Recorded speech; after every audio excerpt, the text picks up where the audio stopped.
बदतमीज बहू। सभ्यता से भरपूर शास्त्री परिवार की इकलौती बेटी मोहिनी को बचपन में ही पढ़ाई के लिए विदेश भेज देते हैं, जहां से वो सालों बाद ग्रेजुएशन पूरी करके इंडिया वापस आती है, जो अब संस्कार, सभ्यता, संस्कृति जैसी चीज़ों से कोसों दूर होती है।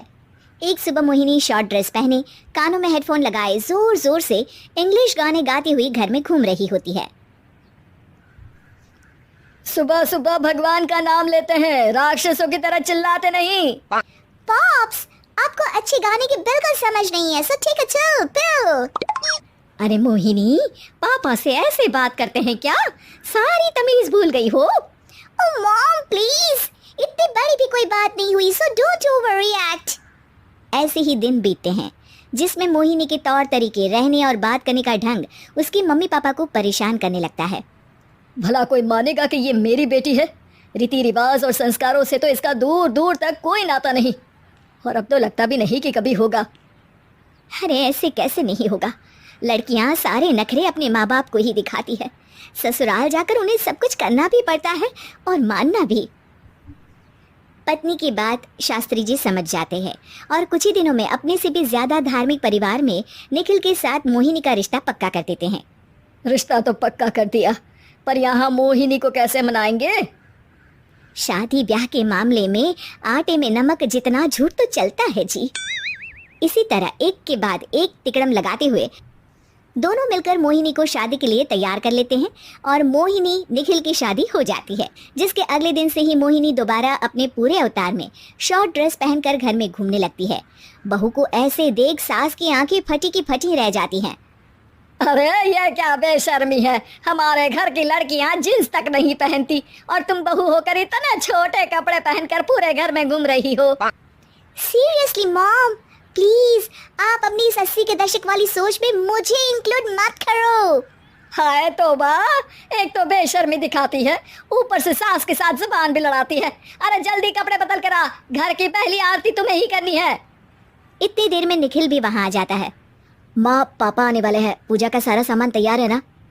ये पूजा हमेशा मेरे बॉयफ्रेंड्स के पीछे पड़ी रहती थी और अब हस्बैंड के पीछे भी आ गई। मोहिनी की बातें सुन सास तो अपना सिर पकड़ लेती है, लेकिन निखिल किसी न किसी तरह उसे पूजा के लिए कन्विंस करके कपड़े चेंज करने के लिए भेज देता है, जिस पर पूजा खत्म होने के बाद वो एक बार फिर अपनी शॉर्ट ड्रेस में आ जाती है। बहू, ये क्या तरीका है? संस्कार नाम की कोई चीज है या नहीं? नहीं ससुर जी, संस्कार मेरा दूसरा बॉयफ्रेंड था, अब तो मेरा उससे कोई कांटेक्ट नहीं है। मोहिनी का जवाब सुन के ससुर तो भगवान नाम जपते वहां से चले जाते हैं, लेकिन सास बहू के बीच कहासुनी फिर शुरू हो जाती है, जिसे इग्नोर करते हुए मोहिनी घर से बाहर चली जाती है और देर रात घर वापस आती है। मोहिनी, मैं जानता हूँ कि तुम विदेश में रही हो और तुम्हें वहीं की आदत है, पर यहाँ चीजें कुछ अलग है। अगर तुम उस हिसाब से कुछ एडजस्ट कर लो तो सबके लिए सही हो जाएगा। I am not in a lecture mood. Good night. अगली सुबह मोहिनी देर से उठकर एक बार फिर उसी तरह सबके सामने आती है, जिस पर उसकी सास कुछ बोले उससे पहले ही मोहिनी की दोस्त मोनिका और रचल वहां आ जाती हैं। Oh hi darling, how are you? OMG, we missed you so much. I missed you too darling. Ram Ram, इन्होंने तो तुमसे भी छोटे कपड़े पहने हैं। अरे तुम लोगों के अंदर कोई शर्म लिहाज बाकी भी है या सब बेच खाई? मोहिनी, तुम्हारी मेड कुछ ज्यादा नहीं बोलती? इस पर मोहिनी की दोस्त उसकी सास का मजाक बनाने लगती है, जिसे सुन निखिल उन्हें जवाब देते हुए कड़वे शब्द सुना देता है और वो सुन के वो दोनों तो मुंह बनाए वहां से चली जाती है, लेकिन गुस्से से लाल मोहिनी वहीं खड़ी निखिल को घूरती रहती है। घूर क्या रही हो? तुमसे शादी की ये सोचकर कि विदेश में पढ़ी लिखी हो, घर में कोई पॉजिटिव चेंज लाओगी, अपनी करियर के लिए एम्बिशियस होगी, पर अपने इस बिहेवियर से उस पढ़ाई के साथ साथ अपने मम्मी पापा के नाम को भी डुबो रही हो। अगर तुम्हें ऐसे ही हाल रखना है तो यहाँ रहने की कोई जरूरत नहीं है। निखिल की बातें सुनकर मोहिनी रोते हुए घर छोड़कर अपनी मम्मी पापा के पास वापस आ जाती है। ससुराल में सब कुछ ठीक तो है? वो अपने आप को समझते क्या है? मोहिनी पर चिल्ला रहे? मैं क्यों उसके इशारों पर चलूं? मैं अपनी लाइफ अपने तरीके से जीना चाहती हूँ और वो ना आप लोगों को मंजूर था और ना ही उन्हें है। तुम यहाँ नहीं रह सकती। अपने पापा की बात सुन के मोहिनी हैरान रह जाती है। हाँ, तुमने बिल्कुल सही सुना। अगर तुम्हें अपने इस घमंड, बेशर्मी और बदतमीजी में ही जीना है तो तुम यहाँ भी नहीं रह सकती।